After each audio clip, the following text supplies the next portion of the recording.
يا اخي وصول الاهلي لنهائي افريقيا مخلي الجماعه الهزازين اللي على قناه الزمالك، عارف كانك مقعدهم على جمره نار. يعني ما يطلع واحد زي طارق يحيى النهارده يقول لك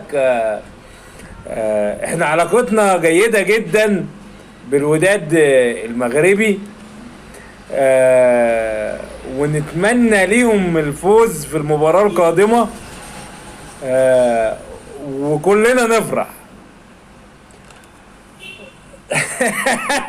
طبعا ده حرقان، يعني ده حرق، ده شياط.